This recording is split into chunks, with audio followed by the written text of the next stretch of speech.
probably heard many times that self-love is so important, especially as a mom, maybe coming from me. And it is. It is such an important practice to reconnect to loving yourself fully. And being a mom myself, I know how hard it can be to dedicate time to this. So in this video, I'm gonna give you my favorite easy practices to cultivate self-love on a daily basis as a mom.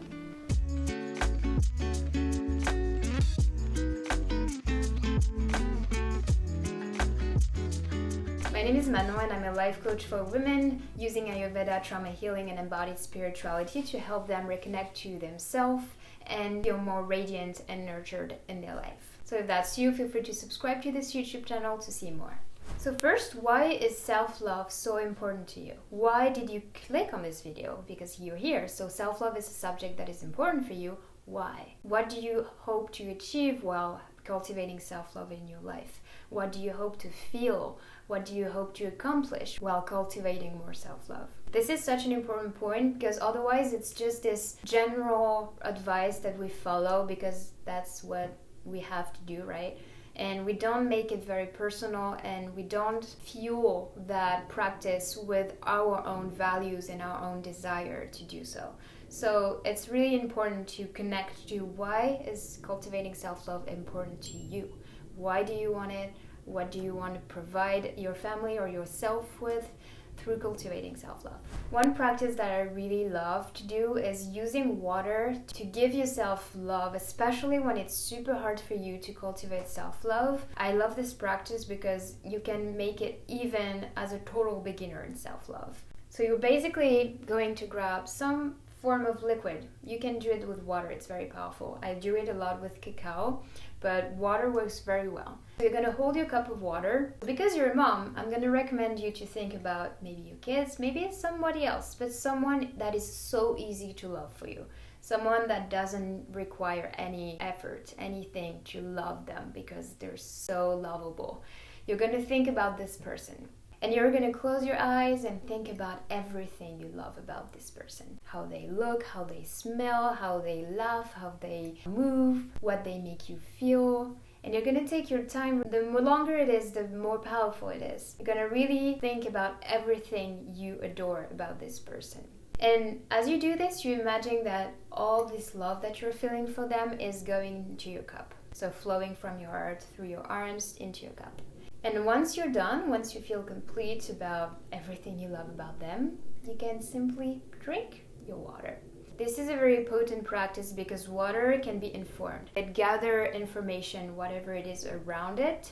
So if you infuse it literally with the love you have for someone else, you can use it to bring this love back to yourself. This is a beautiful, easy, accessible practice you can do to cultivate more self-love, even when it's hard to give it to yourself.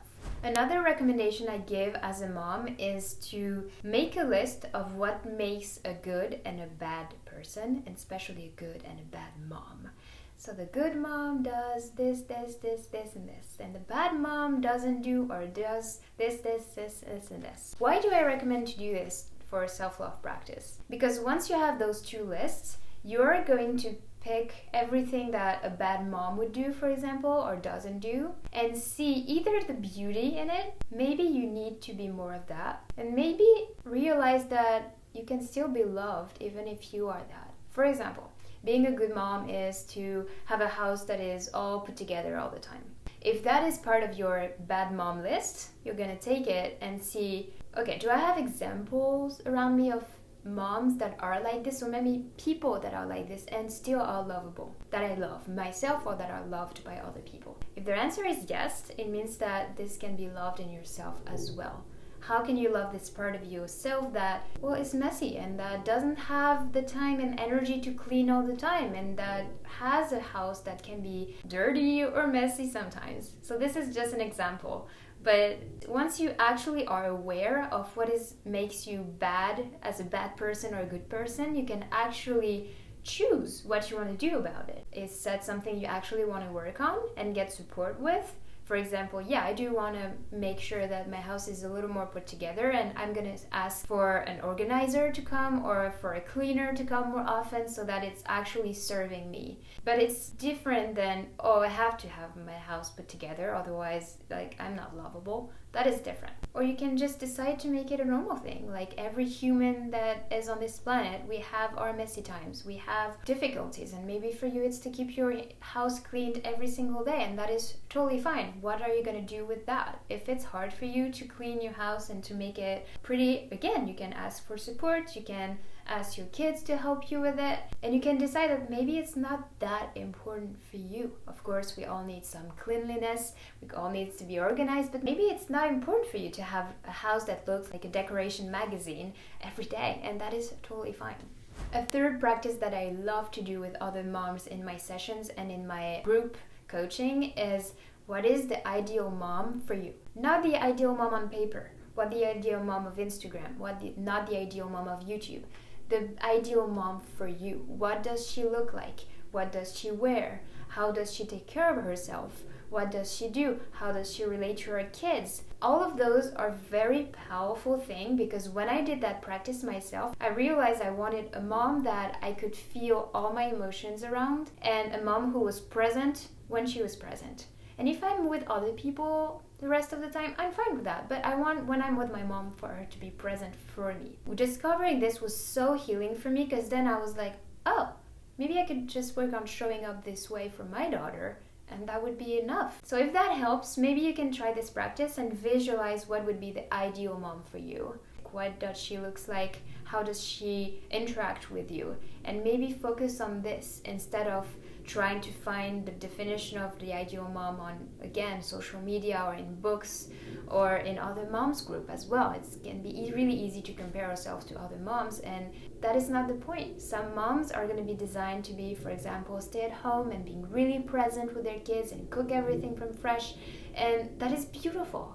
And some moms want to work and want to be active in the world, and that is also beautiful, as long as your kids get what they need, which is presence, support, love, affection, and consistency. Another practice easily done for moms to reconnect to self-love is just to lay down on the floor. Ideally out in nature, it's even more powerful, but it can be literally in your room, in your kitchen, in your bathroom.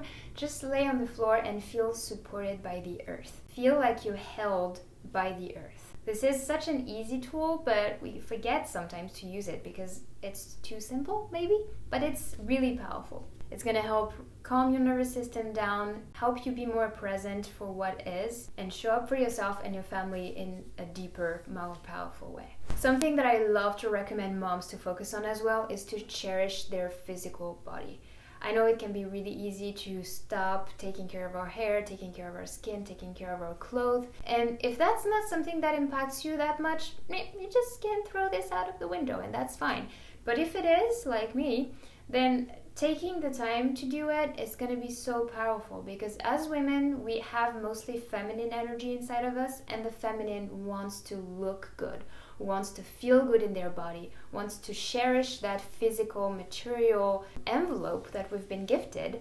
So it can look like working out, it can look like choosing clothes that you feel really beautiful in, it can be going to a spa, it can be oiling your body, which, by the way, in Sanskrit, oiling also is the same word than love, applying love on yourself. If for you it's doing your makeup every morning and it's a priority for you to feel great, do it. It doesn't have to look a certain way. You just need to feel cherished on your physical body while doing it. For example, myself, I don't want to get my nails done. It's really not something that important for me. I don't care. I don't take the time to do that. But taking a bath with candles and scents and Epsom salt in it, this I'm all for. Another practice that is really powerful for women, especially for mom, is to dance to release and to reconnect. Dancing helps us first connect to our feminine energy, but again to go back to our bodies. And I'm inviting you to dance not in a pretty way, not in a choreographed way, structured way, but more in an inside out way. More of a, how do I feel right now? What would that look like if that feeling was danced right now? Maybe it's gonna look very chaotic. Maybe it's gonna look like this, maybe it's gonna look like a lot of movement and frenetic movement, and sometimes it's just gonna be very mellow and soft. It's just gonna depend on how you feel at this moment. And this is such a powerful practice to reconnect to how you are feeling and give it space. And self-love is really about loving all those aspects of yourself, even those dirty, messy feelings that we all have as moms and that we would like to just hide under the carpet most of the time. Give them space to express themselves. Another practice that I love for cultivating self-love is to be in a body of water. Women thrive while connecting to this element because we are element of water as the feminine dominant people. We are built in water in the womb. And once we are in water, it's like being touched in every single part of ourselves. It's like being held totally. When you feel really down, when you feel like ashamed of yourself, maybe you feel alone, isolated as a mom, maybe you feel like you don't deserve love because this or this, go to water. It can be a bath, it can be a river, it can be your shower if you don't have anything else, and just feel your body being touched everywhere.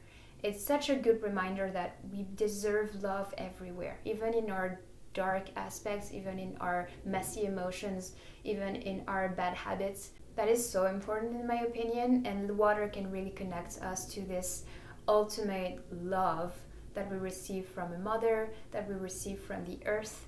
So if you can be in the body of water, that is a really powerful self-love practice. And if you follow me a little bit on YouTube, you probably know the next point. I love to recommend Cacao to moms specifically, but any woman who wants to reconnect and cultivate self-love. Why? Because Cacao is such a beautiful guide and support to reconnect to our emotions, to all those parts of ourselves, feel more fluid, feel more like everything circulates better. We say that Cacao is a heart opener, and it's literally the case. It opens your blood vessels, it makes your heart more strong, you feel more brave. All of this make this plant, especially taking as a ritual, as a ceremony, very potent for self-love practice. Here are my tips to cultivate self-love as a mom. If you liked it, please remember to click the like button and to subscribe to our YouTube channel to find more videos about motherhood, Ayurveda, embodied spirituality, feminine energy. You can find me on Instagram as well at Manon Moulin. And if you want to cultivate more self-love in your life in a very potent and embodied way, I would recommend you to click just here,